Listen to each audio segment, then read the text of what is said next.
अस्सलामुअलैकुम वरहमतुल्लाहि वबरकातुहू।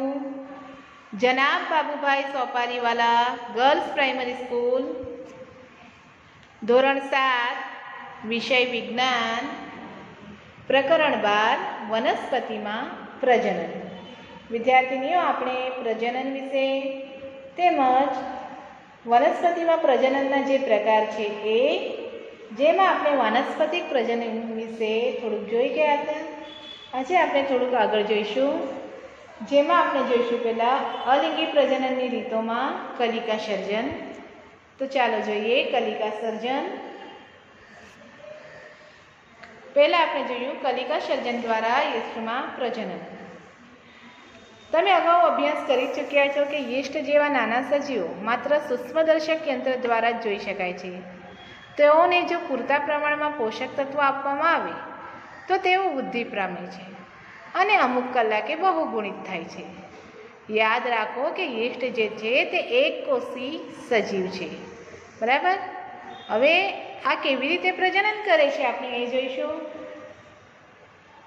पहला तो यीस्ट केक के यीस्ट पाउडर बेकरी के केमिस्टनी दुकानेथी लो अने तेने पाणीथी भरेला वासणमां मूको। तेमां 1 चमची खांड लो अने तेने हलावीने द्राव्य करो। तेने ओरडानी हूंफाળી जग्या पर मूको अने 1 कलाक पछी काचनी स्लाइड पर आ द्रावणનું 1 ટીપું મૂકો અને પછી તમે સૂક્ષ્મદર્શક યંત્રની મદદથી એને નિહાળો। તમને શું જોવા મળશે? જો વિદ્યાર્થીનીઓ, અહીંયા તમને આકૃતિ દેખાય છે, બરાબર। તમને અહીંયા વિકસતી કલિકા જોવા મળે છે, એમાંથી નવી કલિકા અને આ સાંકળ દેખાય છે તે, એટલે કે यीस्टमां नवा सर्जायेला कोषो तमने अहींया जोवा मळे छे। केटलाकमां कलिका जोवा मळे छे, एटले के यीस्टमां कलिका सर्जन द्वारा प्रजनन थाय छे, बराबर। एटले यीस्ट कोषमांथी एक नानो बल्ब जेवुं प्रलंबन जोवा मळे छे, जेने शुं कहेवाय छे? कलिका, जे आपणे जोई गया।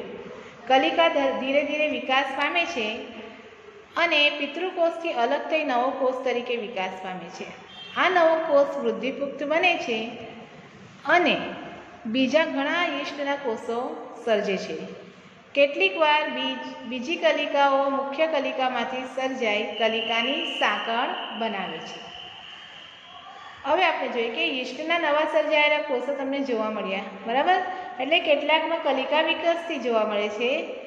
तो आपणे शुं कही शकाय कि यीस्ट में कलिका सर्जन द्वारा प्रजनन थाय छे, बराबर। यीस्ट में कलिका सर्जन द्वारा प्रजनन थाय छे। हवे आपणे जोईए अवखंडन। तमने अहींया आकृति देखाय छे, बराबर। आ स्पायरोगायरा छे, जे एक लील छे। ए अवखंडननी रीते आपणे एने जोईए कि तमे तळावमां अथवा स्थिर पाणीमां लीलो चीकणो जथ्थो जोयो हशे, बराबर ने? ते शुं छे? ते लील छे।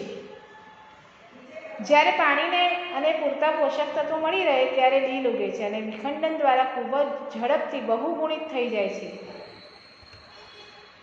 के तळावना पाणी पर લીલા રંગનો જથ્થો જોવા મળે છે તે સ્પાયરોગાયરા લીલ છે। પાણી અને પોષક તત્વો મળી રહેતા લીલ ઉગે છે। તે સ્વાવલંબી વનસ્પતિ છે અને તે અવખંડન દ્વારા ખૂબ જ ઝડપથી બહુગુણિત થાય છે। લીલના તંતુ 2 કે તેથી વધુ ટુકડાઓમાં તૂટે છે, બરાબર। આ તંતુઓ કે ટુકડાઓ નવા વ્યક્તિગત તંતુ તરીકે વર્તે છે। આ પ્રક્રિયા ચાલુ રહે છે અને ટૂંકા સમયગાળામાં વિશાળ વિસ્તારને ઢાંકી દે છે, બરાબર। લીલનો વિસ્તાર વધી જાય છે। હવે આપણે જોઈશું બીજાણુ સર્જન। આપણે અગાઉના પ્રકરણ 1માં તમે શીખી જ ગયા હશો કે હવામાં હાજર બીજાણુઓ દ્વારા બ્રેડના ટુકડા પર ફૂગ ઉગી નીકળે છે, બરાબર ને? તો હવે એને આપણે ફરીથી કરીશું। તમને અહીંયા દેખાય છે આકૃતિ, બરાબર। આ ફૂગમાં બીજાણુ સર્જન દ્વારા પ્રજનન થાય છે તે અહીંયા આપણને દેખાય છે, બરાબર।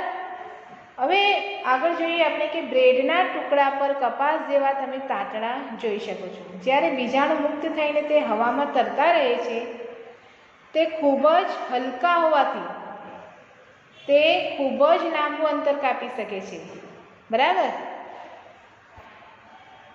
બીજાણુ અલિંગી પ્રજનન અંગ છે. દરેક બીજાણુ સખત રક્ષણાત્મક કવચ ધરાવે છે.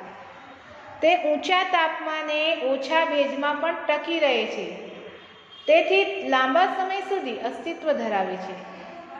જ્યારે અનુકૂળ સંજોગો પ્રાપ્ત થાય ત્યારે બીજા અંકુરણ પામે છે. આ બીજ અંકુરણ પામે છે અને એક નવા સજીવ તરીકે એ વિકસે છે. બરાબર. હવે આપણે જોઈએ આ હંસરાજમાં બીજાણુ સર્જન દ્વારા પ્રજનન. આ હંસરાજની તમને અહીંયા આકૃતિ દેખાય છે. બરાબર.